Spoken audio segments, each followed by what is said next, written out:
Today I was at work and we was dealing with like the juveniles. I work in corrections, as you can see, DeSoto County, from the shirt. State of Mississippi and stuff like that. But long story short, I was at work, man, and we was dealing with juvenile, getting them ready for school and stuff like that. And it was this one particular juvenile that I noticed. And when I first seen him, I was like, bro, it's just something about this kid. I don't know what it is, but it was just something about him. And the day before, two juveniles had got into a fight. So as we taking them down, like down through the jail door, which is what like mainly all the classes that we took him down there, you know what I'm saying? And as we taking him down there, he in class, then all of a sudden he get kicked out of class. Now this is where the problem starts. He get kicked out of class, right? He get kicked out of class. One of the officers take him back up, like through the jail door into B pod, which is where the boys be at. Took him to B pod, took him to a cell. So time go on. I'm reading my book, you know what I'm saying? Cause we got two officers. We got a female officer, then we got a male officer, and you got me sitting at the desk while reading my book. So I'm reading my book. Next thing you know, time go by. The sergeant, he called me over the radio. Officer Tyler, come to B pod. Ooh. So I didn't hear it at first, but the female officer, she like pointed at me, was like, yeah, they called you. So I walk into the B pod not knowing what's going on. I go into the control room and I was like, yo, Corporal, what you had said? And he was like, Sergeant. He was like, nah, I'm the one that called you. I see them putting on gloves and they telling me the situation. This juvenile, I ain't gonna say no name, but this juvenile in particular, he covered up his window. He covered up his whole window, like mind you, it's like let me see. I want to say a 6 by 6 in a sense. Well, no, it's like this right here. It's like that size. You know what I'm saying? Like something like that. So he covered it up and he covered up his camera. So my sarge, he was like, "We got to go in, grab him. He might fight." Ooh. So we go in the B pod, right? He got two of his homies that he came in there with. He got two of them. They try to calm him down. He like, man, y'all come here, I'm gonna beat y'all at woo woo woo. Mind you, my adrenaline is running now. It's pumping, like my legs shaking a little bit. You can't really see that my legs shaking, but I'm feeling it. Like I'm standing like this because I got a vest too. I'm standing like this, my legs shaking and all that. You know what I'm saying? My hands start shaking a little bit. I'm getting anxious. I'm excited. I'm anxious. I got some fear in me, bro. I just like my adrenaline just pumping. Cause I'm like, I don't know what this juvenile gonna do, but one thing I know what I'm gonna do. Cause if he swing off of one of these guards, I'm thumping him on his head like instantly. Like he gonna lose some teeth. That's how hard I was gonna thump him. And if he was to hit one of us, he automatically was gonna get 5 years. Like they already said it. He hit one of us, he getting 5 years. So he doing all this rambling, woo, and I'm just like, bro, why is you doing this? He like, man, I ain't trying to talk, bro. I'm trying to talk to my counselor. I said, bro, we can't help you if you acting like this. Man, I just want to talk to my counselor. Do do do do do. Okay, you got two white officers, then you got two black officers.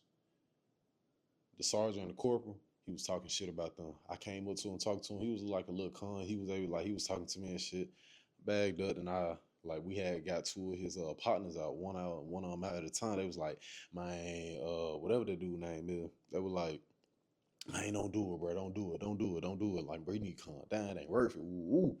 Then the other one, he would talk to him, bro, you need to chill, bro. Ooh, ooh. They couldn't calm him down. So we had got one of the other officers to come in from downstairs where the other inmates was at in class. So he come up there, he talking to him, yo, what's going on, da da da da.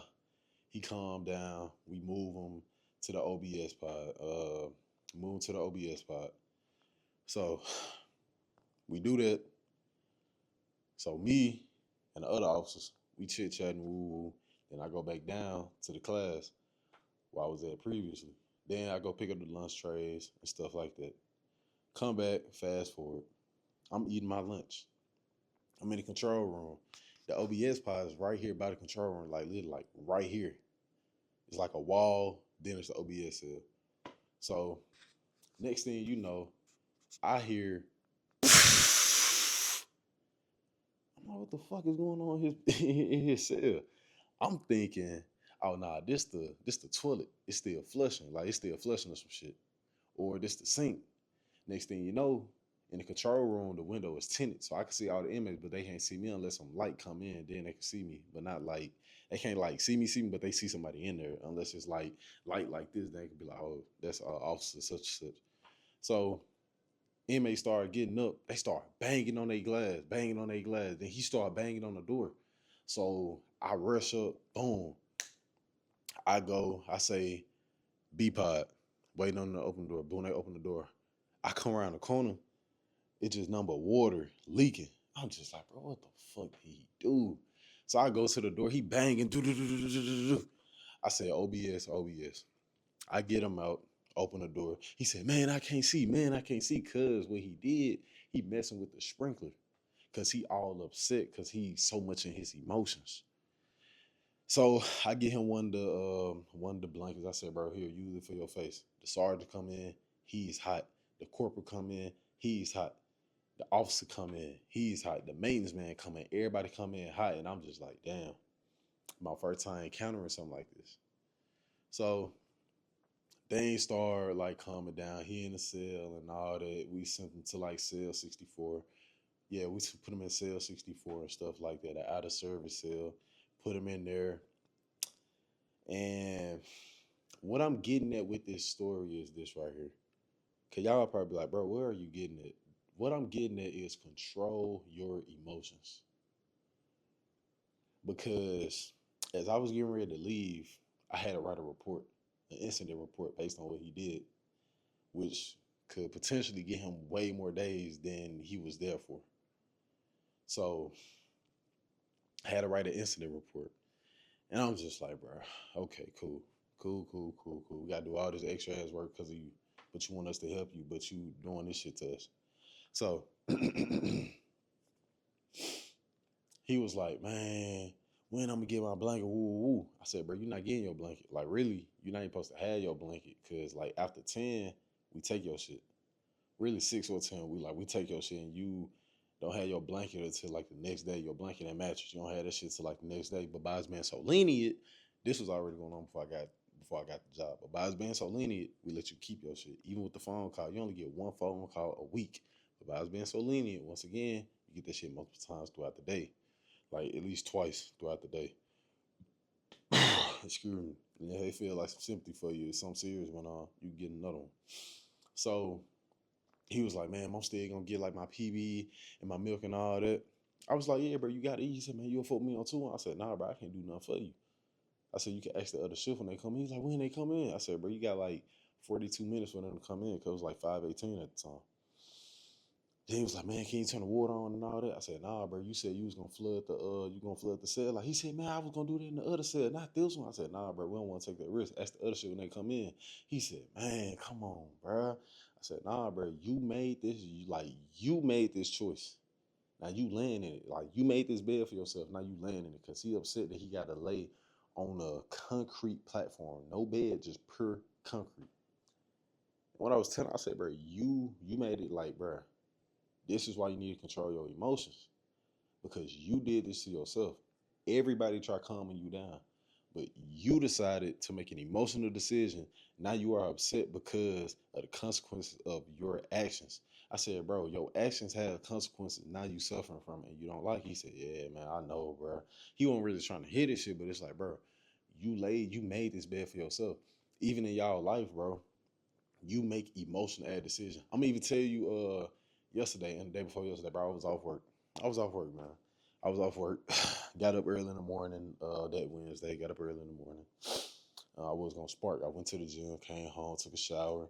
I was gonna go to court because over some dumbass ticket that I had got because my damn lights, nigga, I got factory lights, but the cop said I failed to dim when the bitch was already dim. You know what I'm saying?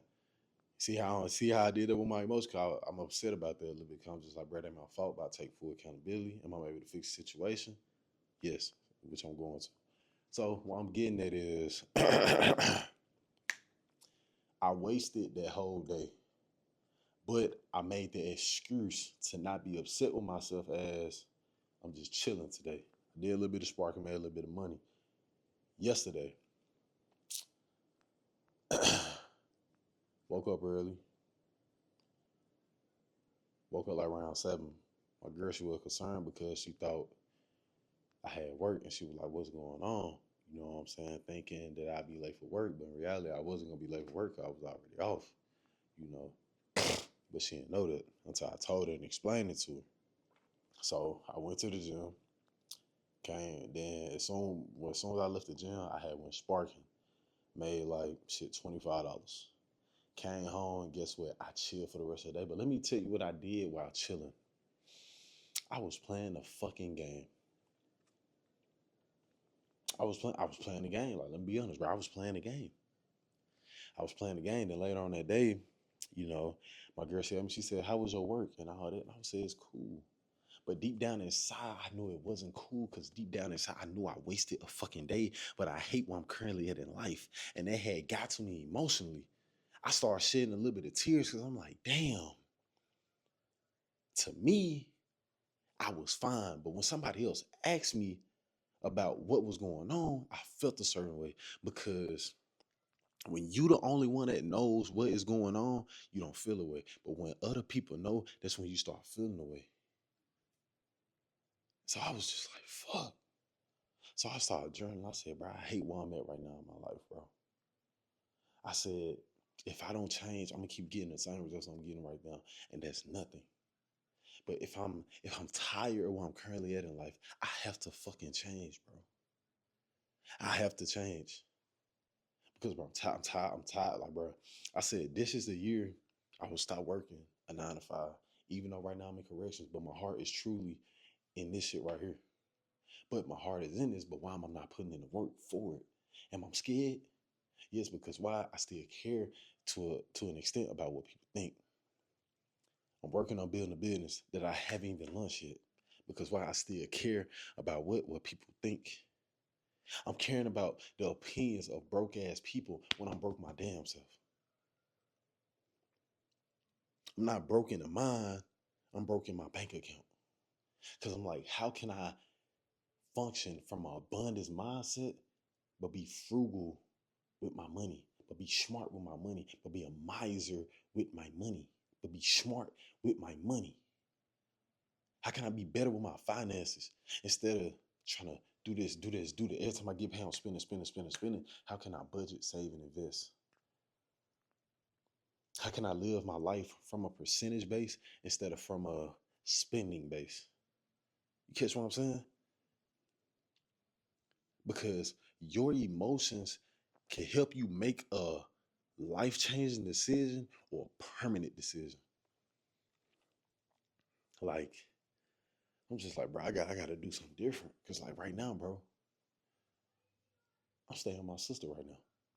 Do I like this shit, nigga? No, nigga, I'm sleeping on a fucking couch. Bro, we is in the living room. You could better yet say, nigga, the closet right here is my fucking, it's my fucking, the storage room is my damn closet mixed with they shit.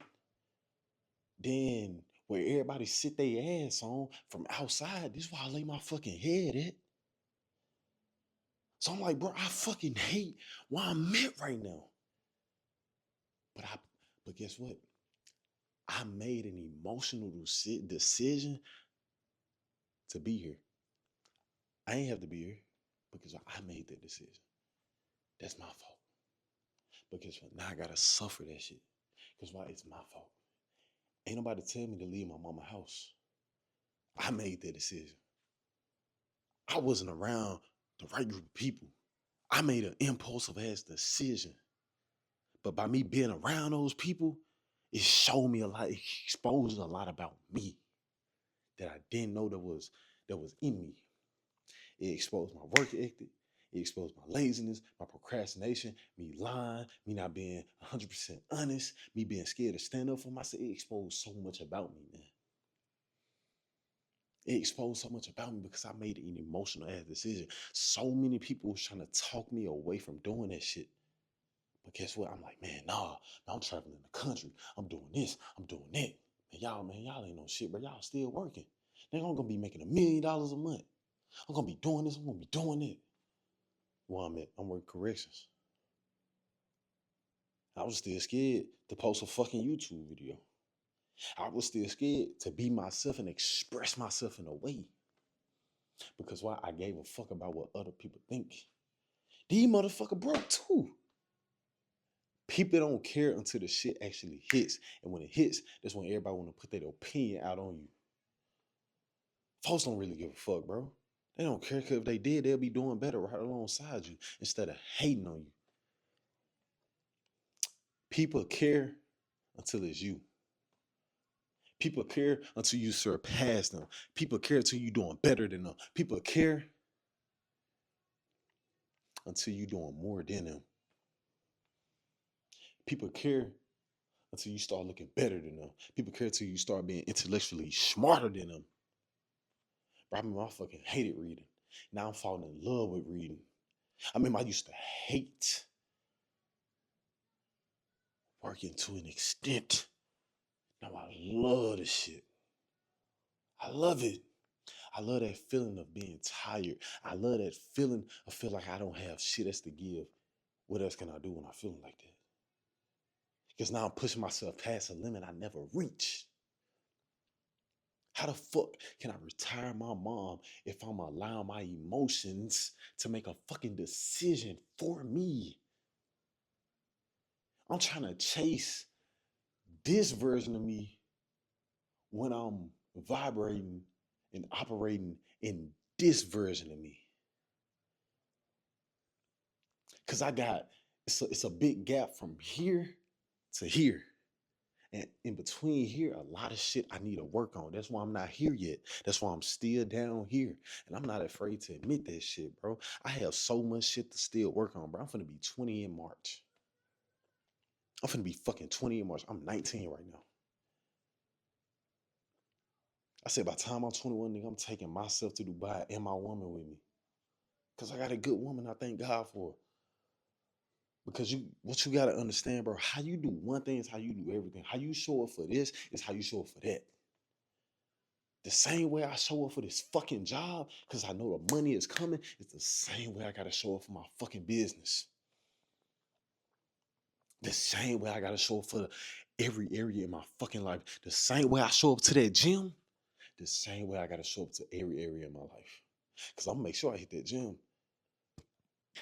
No matter what, I'm gonna make sure I hit to that gym. No matter what. Because if I don't hit it, I feel like everything in my life is off. Excuse me. I can make 100,000, metaphorically speaking. Matter of fact, it's not metaphorically speaking. When I get to that level, I can make 100,000. If I ain't hit that gym, I feel some type of way. God is always the foundation of my day. Always. Because when I get up, I pray. Always.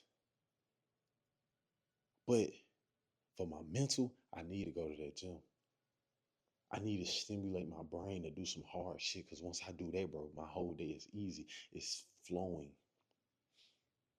But what you had to understand, bro, your emotions will have you make decisions that will cause you your future if you let it. You cannot trust your emotions, but you could trust your discipline, you could trust your habits and the systems that you have in place that I'm working on, building not only for myself, but for clients that I will be working with. But how can I do that if I'm not putting in the fucking work? Everything in life takes work, bro. And if you're not willing to put in the work, somebody else will. Somebody wants your spot. Somebody wants your spot, man. I don't know who that somebody is, but that motherfucker out there and they want what you have. I post a Ben did a YouTube video. But I let my emotions make their decision for me and it kept holding me back. I'm just like, bro, I'm not working hard enough. I'm not doing enough. Nigga, on the days that I'm tired, let me get in front of this camera. Let me see how much I got in me, nigga. How much dog do I got in me? How much grind grit do I have in me? How much hustle do I have in me? How much ambition do I have in me? How much integrity do I have in me? Can I stand on my fucking word? Because if I could do it for me, I could do it for everybody else. Who's the everybody else? The men and the women lives that I will be fucking changing. But it starts with me first. I have to be a man of my word, bro. But man, I want y'all to know I love y'all. And if you made it to the end of this video, I appreciate you, man. If you want to stay updated on my life and what I be doing, bro, my YouTube in the description. Man, not my YouTube, my Instagram, because you already on my YouTube. Thank you. But my Instagram is in the description, man. I'm finna get to my courses, man. You know, for this mentorship I invested in. And I'm finna put this work in, dog. I got work tomorrow, 12-hour shift, and I got 12-hour shift after that. Then I'm off for 5 days. Monday, Tuesday, work Wednesday, Thursday, then work Wednesday, Thursday, then I'm off Friday, Saturday, Sunday. There's 5 days, 2 days on, 5 days off. Work has to be put in. Everything in life requires hard work, especially if you're a fucking man. Especially if you want to be 1%. It requires work. But as I say, I appreciate you making it to the end of this video, man. If you want to stay updated on my life, what I do, my Instagram being the link in the description, man. Y'all stay blessed. Y'all stay prayed up. Keep God first. And bro, lock the fuck in, man. 2026 is a year for you to change your life. But you can only change your life if you willing to put in the work that's required for you to change your life. I'm gone, man.